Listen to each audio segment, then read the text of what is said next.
So, thank you for coming.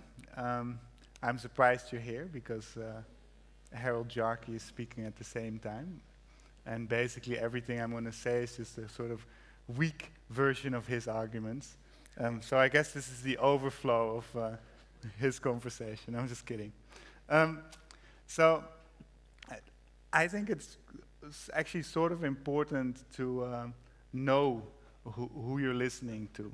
And so I'll just introduce a little bit about myself and what it is that I do and which things in life I find important. So I used to be an innovation manager for Shell's global learning technologies. Basically I was responsible for sort of innovating the total landscape from a technology perspective for the last 4.5 years or so. And I truly enjoyed that job. But I thought it was time to do something that's really important. So I've become a digital civil rights activist, fighting for privacy, freedom of speech in a world that is very quickly becoming completely digitized. Yeah? So most of your interactions with others are mediated by some form of technology, and I have a feeling that we're losing control over that technology in a sense. So that's what I'm working on now. So my knowledge is sort of, I've been doing this for the last 4 months, so you're getting 4 months stale knowledge. Another disclaimer. So far nobody has left. I love to read. That's a thing that I do as a hobby or something. And since I'm sort of a quantified selfer a little bit, I track the number of books I read. And as you can see, 2013 was a bad year. And this is because I changed jobs. I haven't read a book since I have the new role. I also usually go juggling about once a year. So there's a giant European juggling festival. It's organized in Europe. About 3,000 jugglers come together in sort of a very free-form, non-commercial way. And this was in Lublin, Poland. If ever you need to see a very profound movie about learning, then I would suggest you to watch my favorite movie of all time, The Big Lebowski. Because it has very sort of profound statements on learning like, hey man, why don't you fucking listen occasionally, you might learn something. My talk today is about do-it-yourself learning. And this is, I think, a word that I came up with about 3 years ago or so. And since then, I sort of sometimes use other words, and other people have also used words that sort of mean the same thing, because I think it's a larger trend that we see in the learning world. So there's also self-directed learning, or self-regulated learning, or self-organized learning. And one of the conference attendees who's speaking here as well, Jane, she's actually called it new-fashioned learning. So she says old-fashioned learning is being taught or trained, and new-fashioned learning is where you organize it yourself and it's not managed by somebody else. So on our agenda we have 3 items today. So first I'm going to show you some examples of what I consider to be self-organized or do-it-yourself learning. So to give you an idea, because I see most of these examples, to be honest, outside of the corporate learning sphere. So when I was at Shell, I could see that these things were happening outside, and so I realized that at some point they should reach the corporate world, and probably we're on the cusp of that, I would say. The second thing I want to address is, why is this happening now? So I have some ideas, it's just a theory, but I think I can explain relatively clearly why this is the moment where actually self-regulated learning or self-organized learning can become quite a bit more prominent than it is right now. And then I want to help you by suggesting what you could do. Slightly more polite than telling you what to do. So I think it's suggesting what you could do as a learning professional with this information, because it does mean that your role could shift quite significantly over the next couple of years, if you're in a particular type of organization. So we'll start with the examples. So this is actually, once again, the juggling festival. And it's actually what inspired me to start thinking about this whole domain. Because what you see here is the festival was actually a full week, July 2012. And what they had done is they'd created these big plastic sheets. You can see it's sort of like MacGyver jury-rigged situation. And they've created a schedule. And next to the schedule, they had these Post-it notes. And they had different colors, and every color stood for a particular subdomain of the juggling world. So if you're not aware of juggling, so the green one was object manipulation, the yellow one was balance, the red one was slacklining, the pink one was Diabolo and devil sticks, etc. And on the little things, there were little templates. So you could write a title for your workshop. You could say whether it was for advanced or beginners or intermediates. You could say if there was a limited number of people. Some of them you see a little white list next to it. That's when they put like a list where you could put in the names so that they could be full, the workshops. And then it had a location because there was no meeting rooms. This was actually in a sort of a public park. So the location would be like the second tree behind the big tent or the stuff like that.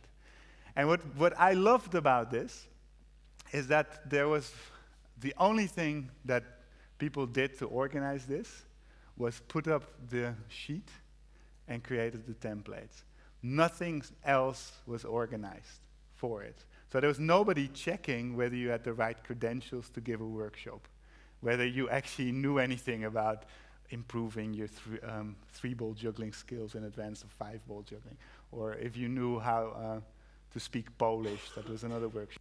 And also, nobody, when you showed up, checked whether you were indeed intermediate level or beginner, or you would never be turned away. Yeah, and actually, nobody checked whether you were the person that had registered. So it was just, you come and it works. And I thought it was actually a pretty sort of profound and amazing experience because apparently adults don't need everything organized for them. And if you give them the opportunity, lots of people are willing to teach and lots of people are willing to learn. So this is one example. A second example, it's a slightly more, who knows about Sugata Mitra? Most people don't know about him. Okay, so he's a well-known scholar. He has a problem. He says there's the number of children in the world needing education grows faster than the number of competent teachers to teach the children. So he has a very simple, commonsensical approach. He says, I need to find pedagogies that will allow me to have children learn without a teacher. So he's exploring how to do that. He's very famous for the hole-in-the-wall experiment, where he just put a computer that was connected to the internet in a hole in a slum in Delhi, and children started to learn how to use it, and they did that usually in groups. So he's come sort of like with a set of criteria that he thinks you need to do self-organized learning environments for children. So first of all, you need to have groups. He suggests 4. So it means you need collaboration. The second thing you need is an internet, a proper broadband internet connection. And the third thing you need is I love how he calls it. He calls it granny pedagogy. So it's basically encouragement. So it's a person saying, oh, you're doing so well. Oh, I could never have done that. Oh, what a nice picture. Yeah? So you don't need that person to actually know anything about what is being taught. You just need them to be encouraging. And with those 3 things and a good question, you ask them something, children are perfectly capable of learning by themselves. So now he's won the TED Prize. He got a few $1 million to kind of invest in a concept where he used sort of the cloud, of course, because everybody uses the cloud. And he has like grannies in the UK encouraging children in the developing world. Who knows this guy? Yes. So I want you to take out your pen, and I want you to write down his name, and I want you to register for his newsletter. So he writes something called the Stephen Downes All Daily, and every single working day he makes he trolls through the internet, and he finds the most interesting learning and technology and sort of philosophy related things, and it's a very particular sort of viewpoint, very strong and very interesting. And he's actually one of the two people who started the first MOOC, Massive Open Online Course. And for him, what was interesting about it, that it was distributed and not centralized. And it was distributed in the sense that people inside the course and the way that he organized it could sort of follow their own passions and decide on their own learning paths. So for me, that's another example of people organizing their own learning. This is also a nice one, is open space technology. It comes from a way of organizing meetings with large groups of people about contentious issues, where you want to make sure that everybody at the end of the meeting has the feeling that they've been heard. And so you could also use this for learning, and it consists actually of nothing more than a few rules that say, you know, whoever comes are the right people, whatever happens is the only thing it could have, when it starts is the right time, when it's over, so that's pretty simple. And then it makes use of the law of 2 feet, which says if you aren't in a place where you're learning or contributing, go somewhere where you can. So it means, you know, if you're not interested in this conversation, you're not adding to it, you're not getting anything, go somewhere else. And by doing this, people basically make their own agenda and set their own things. It's a fascinating book where he explains this, and it's a fascinating concept if you've ever been in one of these meetings. Another example, who knows Yammer? Quite a few.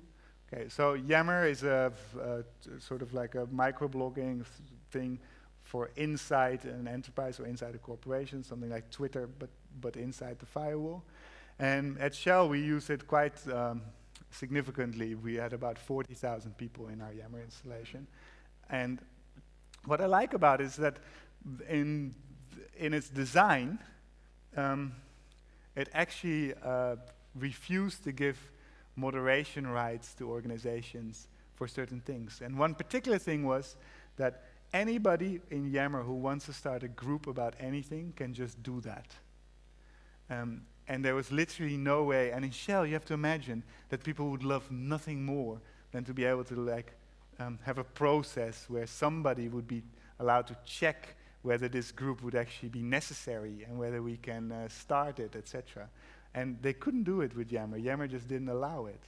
And what is interesting is the most used group in Shell was a group which was titled Apple Let's Go.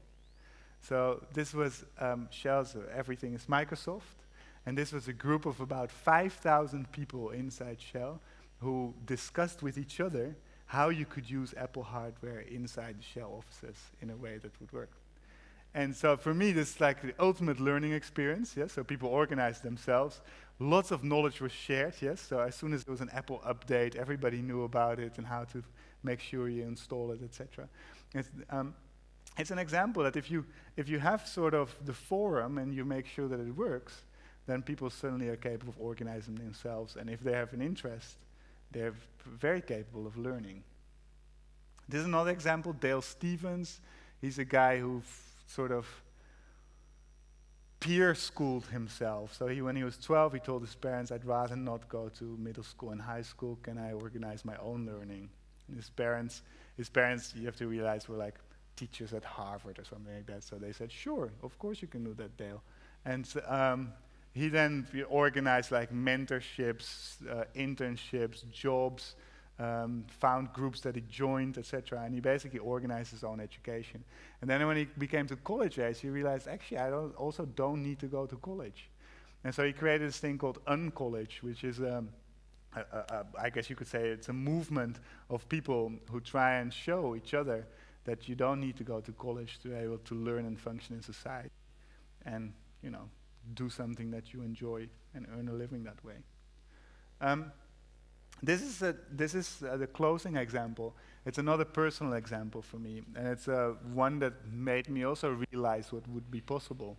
This is the second time that I did it. It's a virtual reading group.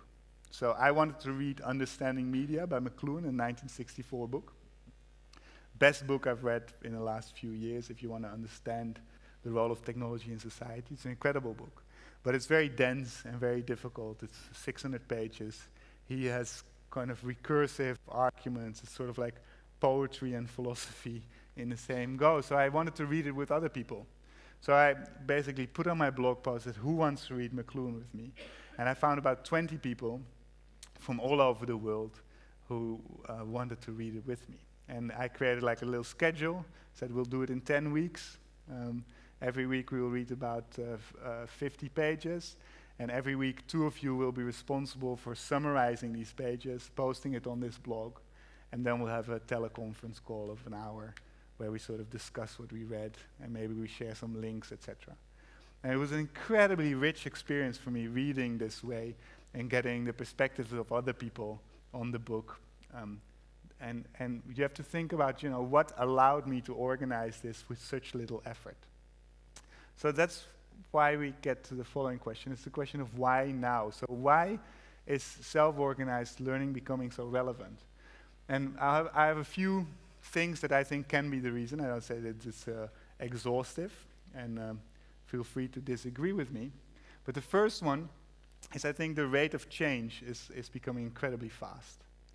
And so you all must have noticed that sometimes business changes faster than you as a learning function can keep up with. Yeah? So you just finished the course that you were producing for your client, and then, damn, the rules changed again. Now I have to start all over. And the rate of change is sort of a result of the fact that a lot of technological change is exponential. And so it's on these exponential curves, which means that the level of change that you've seen in the last, let's say, 8 years is the level of change that you will see in the next 2 years. Our brains are very hard at understanding exponentiality. Yeah? It's not a natural. We have linear brains in sort of. We think if something changed this much yesterday, it'll change a similar amount tomorrow, which is really not the case. So this is, for example, DNA sequencing costs. It's plotted logarithmically, so a straight line is actually an exponential decrease. So you could see that in 1990, it cost $10 to sequence a base pair. And in 2004, 14 years later, it cost something like 3 cents to do the same. It's another one, logarithmic plot. You can actually see it's accelerating faster than exponentially, which is the years. So it's basically adoption. Yeah? So how long does it take for quarter of the US population to have or use a new type of technology? So for a telephone, it took about 50 years, and for the web, it took about 6. This is another way of sort of saying the same thing. I think we're getting more and more complex problems in the world. So this is the Cynefin framework by Dave Snowden. He's basically said that you have different problems in the world. So simple problems are problems where the cause and effect relationship is incredibly clear, and so it's very easy. Yes. So what you do is you sense, you find out what the problem is, then you categorize, say, okay, it's this type of problem, and then you know the correct response. So you actually have something like a best practice. With complicated problems, you actually require expertise to solve it. So then you need to sense, then you need to use your expertise to analyze the problem, then you know the correct response. So then you could say you have something like good practice. But with complex problems, the cause and effect relationships aren't clear at all. So Dave Snowden used the example, he says, a Ferrari is complicated, the rainforest is complex. So if you want to affect change in the rainforest, you can't do a sense and then analyze thing. What you do is you need to probe, you need to do something, and then see what that does, maybe do that again, and then base your response on that. So in that case, you have something called emergent practice. And so you need to realize that creating sort of like a learning course about complex problems is not very useful. Yeah? You can't do it in a sense. This is another reason. This is Peter Drucker, a famous management thinker, who in 1959 came up with the definition of a knowledge worker. And basically he said a knowledge worker is somebody who is the only person who knows how to do their own job. Yeah? So he basically said, by definition, your manager can't do your job because they're doing their job. They don't know what issues you're facing. They don't know your real problems. And I would always actually say, when I was working for Shell and also in my current job, it's knowledge work, I'm permanently trying to find out what it is that I should be doing. Yeah? So it's you're constantly trying to catch up to what the world is throwing at you. And he also says knowledge workers have to manage themselves. They have to have autonomy. You can't do it another way. I think most of the jobs that we are having here in the UK, they're shifting towards knowledge work. So this story that I'm telling today, I think, is very much focused on knowledge work in a sense. If we're talking about procedural work or manual labor, then a lot of these stories don't really fit that well. But for knowledge workers, people in banks, insurance companies, oil companies, energy companies, the creative industry, there's a whole swath of companies. This is, I think, very much the case. And so what I then, my sort of natural commonsensical reaction to that is, if you're the only person who knows how to do your job and what you might need to do your job, how can somebody make a curriculum for me? Yeah? I've never had any use for any curriculum that somebody made for me in my job in Shell. I can certainly tell you that. So this is being honest. So the second thing is the mobility of staff. When I was hired for Shell, they really assumed I was going to work there for 40 years, till my pension. I knew this was not going to be the case, but everything they did was still geared towards that. And I think less and less of us will have a job that lasts that long. So that also sort of begs the question, why would you invest in learning in general as a business? Because you're not if you're investing in a person, you can only do that to maybe retain the person. So if you're investing in their learning experience and making them basically more hireable for the market, one way that people might come and work for you is if they can get that learning experience. But I think a lot of businesses will start to sort of assume competence. I've hired you as an expert to do this job. If you can't do the job, then I'll find somebody else. Yeah? Why would I be training you? Train yourself. Sort it out. The third thing is, for me, sort of the general state of learning. I have to say I'm sort of, I think that 98% of learning practice in large corporations is literally useless. It's a waste of money. It's a ticking the box exercise. It's keeping people busy. It's really, really appalling. And it has to do with what I think sort of like the institutionalizing aspects of learning. And that very much comes from Ivan Illich, who wrote in 1972 Deschooling Society, which is a very short book and incredibly interesting. But in it he said that we've come to confuse teaching with learning. So we think that if there's no teaching, there can't be any learning. And we also confuse diplomas with competence, which is something that I can fully recognize. He wanted to push learning back into society in a sense. He was talking very much about education in general and the fact that it, he basically made Ken Robinson's argument many years ago. The fourth one is the ubiquitous connectivity that we now have. So it's so easy to connect with people all over the world, and it takes so little effort, and it's so cheap nowadays. So tools for connectedness are everywhere, and they often cost absolutely nothing. So you have Facebook, Google Hangouts, Twitter.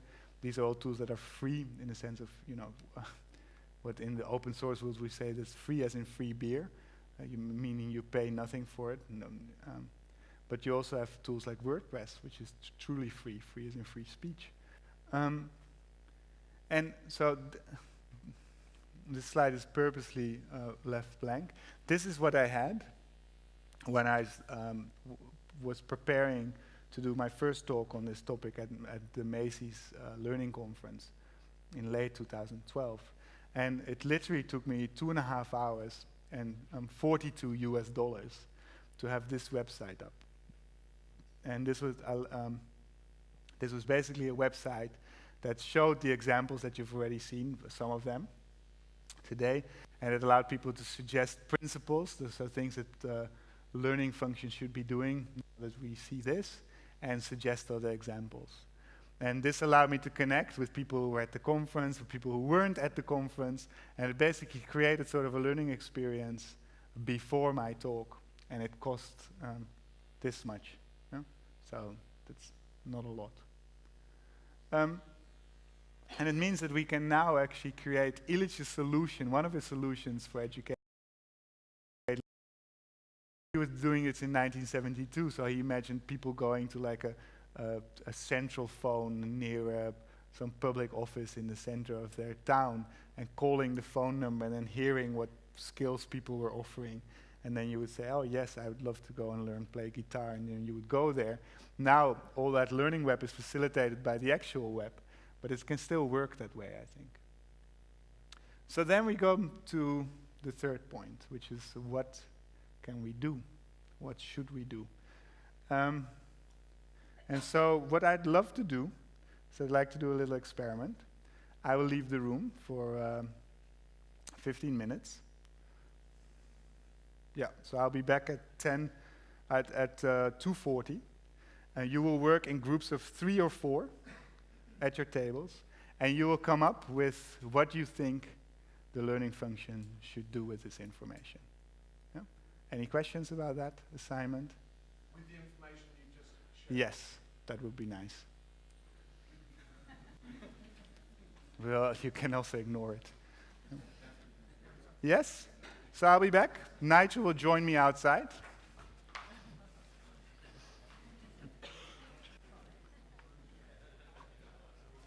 Maximum 4, huh? So some of you might have to split up.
Hello, hello. 5 more minutes. 5 more. 5. Thank you.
Okay.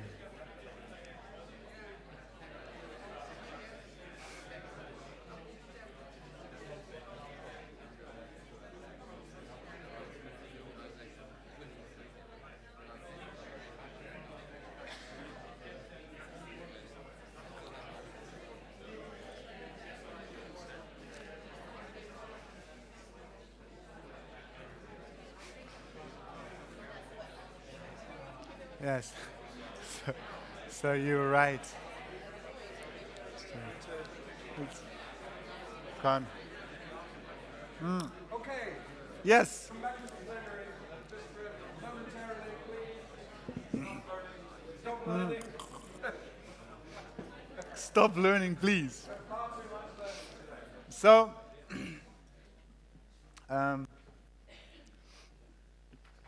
now, with sort of your usual expectations of how these things go, I would ask every group to sort of feed back into me, etc. Obviously, because I'm not much for good form, we're not going to do that. What I'd like to do is that I'd like to ask 3 people, and you can self-nominate, to not talk about actually the thing that you talked about, but talk to me very quickly about actually the experience of talking with each other and how that felt and how that went, and what you felt when I walked out and when I came back, etc. Who would like to say something about that? Don't be shy. Yes, sir. Oh yes, you're so good. Yeah, we need the mic because you have to realize not only the people here can hear what you're saying, future generations. Everybody, the whole world, and everybody who will ever exist in the world will be able to hear what you're going to say right now. Well, I just want to say, first of all, you don't need to bring it to me, Nigel. I can come and fetch it for myself in the spirit of this. I guess, and the others can say if they wish, but I guess we shared some ideas, but we also shared views and opinions, first of all, and those felt quite loose, and we challenged each other so that actually what we collectively arrived at was different than I think where any of us individually started from. So we sort of created our own knowledge. This wasn't just about saying, there's the answer, I'll give it to you, or you give me your bit. There was something about the very nature of the discussion was rich. So it wasn't a sort of two-dimensional answer. There are tensions and difficulties around that, and it was trying to understand the complexity of all of that. Okay. So, and we came up with, there isn't a simple answer, but actually there are many good things and many possibilities, and it's just how you help them to happen well. All right, thank you. Who else? So, I am much more comfortable with silence than usually somebody in the audience. So, there we go. Wait one moment. Thank you. For posterity. Yeah. For posterity. Very simple. We were washed in waves of optimism. because during the chat and conversation, there were moments of yes, and yes, and yes. So that was quite nice. Okay. That's very nice. A final thought, maybe? I can share while that happens. I did this once with a good friend of mine. We did a similar exercise, and we walked out. And he had been like a teacher in these type of settings for many, many years. And as a good teacher, you need to check, what are your students doing? And so I was out there with him, and I could see him getting more anxious. Like after 10 minutes, we'd left everybody alone. He couldn't bear it anymore. He said, shouldn't we check whether they have any questions, or shouldn't we?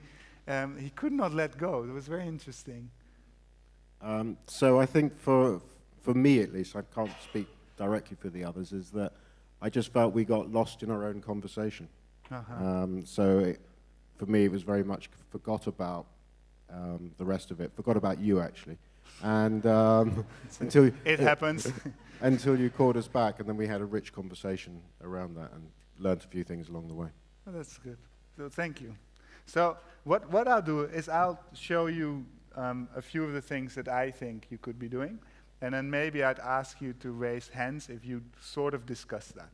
Then we could sort of, and then if there's time, then we have questions. So 3 things that I say. So the first thing here is I think you need to devolve responsibility. So I think we take as a learning function, we feel responsible for other people's learning. And that's a ridiculous idea because it's adults. So you really, and it's very difficult because it means you're letting go. You're actually saying, hey, I'm not responsible for your learning. You are. And what I mean by that is you need to battle the learned helplessness that is in your organization. It's the people who say, you know, how was I supposed to know that nobody told me? And that to me is that you should fire them immediately, if your labor law allows that. But so it's really, to me, you need to battle this idea of learned helplessness. You need to give people the agency to learn for themselves. You need to tell them that that's what you expect and that's what they should do. And that also comes with stimulating reflection. So that is a thing that you can do very much. You need to ask people to be conscious about the job that they're doing. As a knowledge worker, you need to constantly reflect, am I doing the right things and I'm doing them in the right way? So who sort of talked about devolving responsibility, agency of the learner, those things? Hands? Okay, a few people. Okay. The second thing I think you can do is you can provide scaffolding. So scaffolding is the stuff that you put up that allows you to build easier other things. So I would consider the juggling example with the board and the templates, that's the scaffolding that allows a whole set of workshops to happen. And as a learning designer, your job is actually to create the scaffolding, not do the learning. So that means many, many things, but it means like lowering barriers, making sure certain technology is there, making it easy for people to share stuff, to do things. And for me, sort of a core attitude that comes with that is a sort of openness. And the openness in two ways. So first of all, learning materials should be free and shareable, and there's no, learning is not about proprietary stuff that you keep to yourself, sort of contrary to learning. So it means you use Creative Commons, open educational resources, what you make is open, you share with the world. Same with my reading group, and same with the inclusiveness of the juggling workshops. That is core to what makes learning happen. As soon as there's somebody that's saying, no, you can't present because, we don't really know you that well, it's your first time here, or whatever, you're messing with it. So it's both in learning materials and it's in being inclusive in the sense of our organizational boundaries. So whenever I did any learning thing in Shell, I also kind of very explicitly opened it up for people from other companies. Why not? Yeah?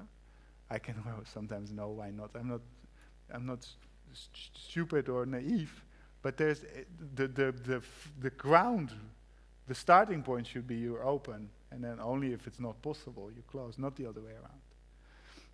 And so you need to fight what I call the native idea. Actually, that's wrong. It should be the naive idea. Sorry, typo. The naive idea of what learning is. And the naive idea for me what learning is so that's if I ask my mom or if I ask any well-meaning person. I see it now a lot in the NGO world.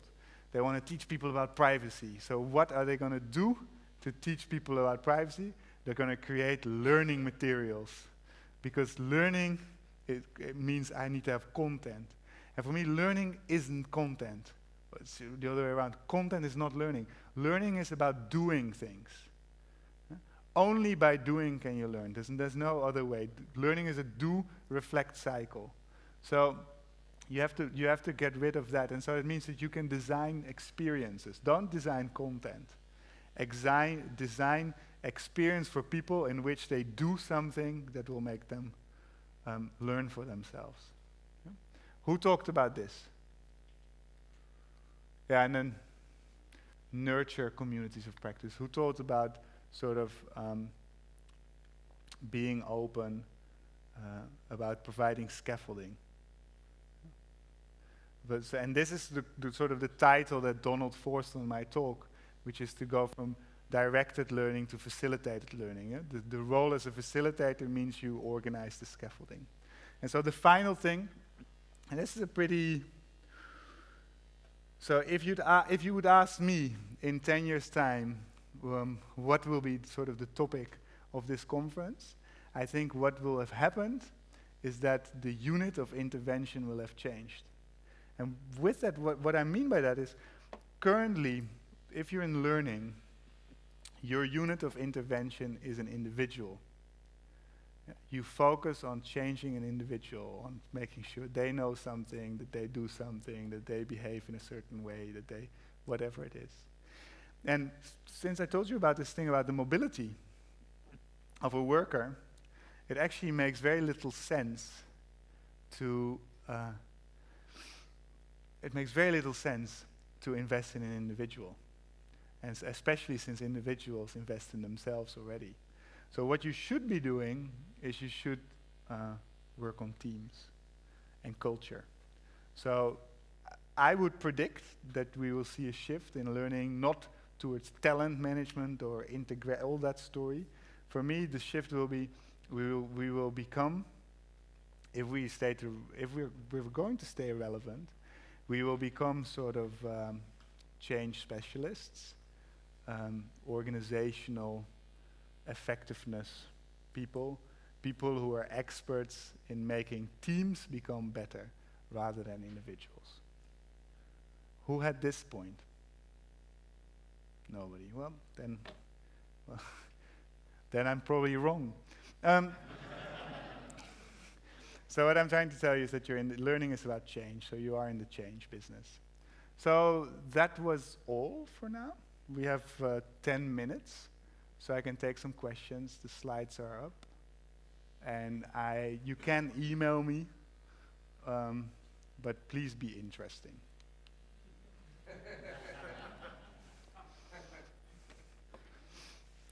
Any questions? Thoughts, comments? The mic will come to you, sir. Yeah.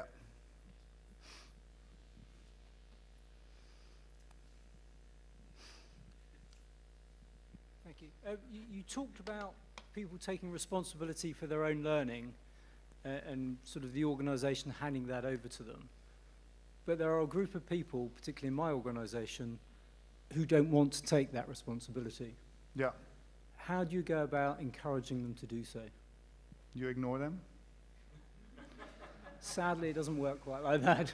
Well, so either they are performing well, then you don't need to do anything about them, or they're not performing well, and then you need to deal with that.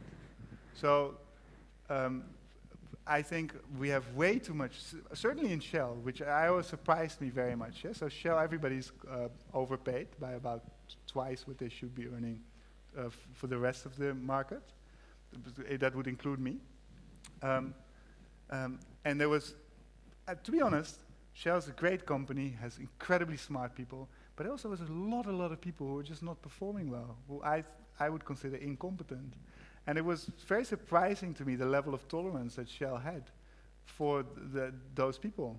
So why would you tolerate somebody who's not competent? Why?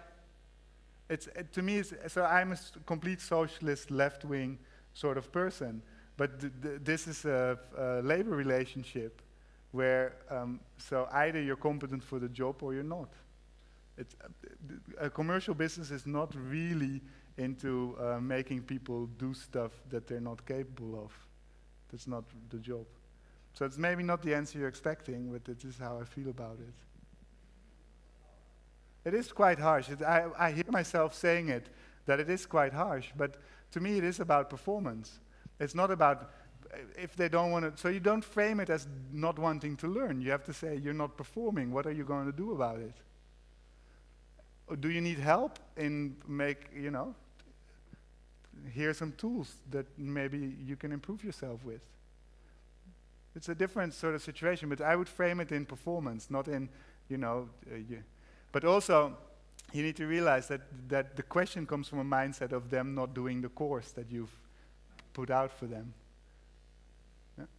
Or wanting to do the course. Here, a thought. The mic there, maybe. Well, this sir sorry, here. sorry. And then the others.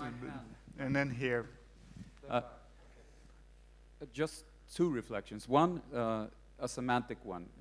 Has there ever been anything that can be called prescribed learning? I mean, even when the Probably curriculum, even when the curriculum you're ordered to take is prescribed, real learning only occurs if you self-direct it, if you just set it off, So That's I just agree with semantic. you. Yes.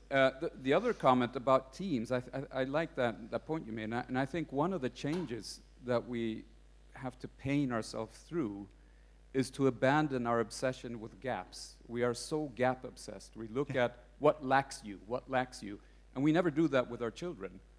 I mean, with our children, we would never come up with a notion of saying, you should take a violin course because you already know how to swim, you know. We build on strengths with our children. We should do that in teams as well. That's what makes great teams, and that will then focus ourselves towards the strengths of people instead, you know, and that's a good locomotive to drive learning in other areas. Yeah. Okay. Thank you. That's there, and then here in the front, and then there in the back, and then probably we finished. So very quick question. Okay, it's a Quicker. It's question and observation. I just want to challenge that idea of focus on performance, and the rationale behind that is I think there are people who can perform competently and are very task orientated, but they've not achieved their potential, and the business is not getting the most out of them, and the future business isn't going to be the same as today's business. So I don't think we can write off those people who are disinterested in learning. We have to find a way to win over their hearts as well as their minds if we're going to get the best out of them. Fair enough. Thank you. Here and then over there. Thank you. You told us that now learning is the responsibility of the employees, but in some companies or in the public sector, training was a right for the employees. How do you manage the fact that from a right it's now a duty?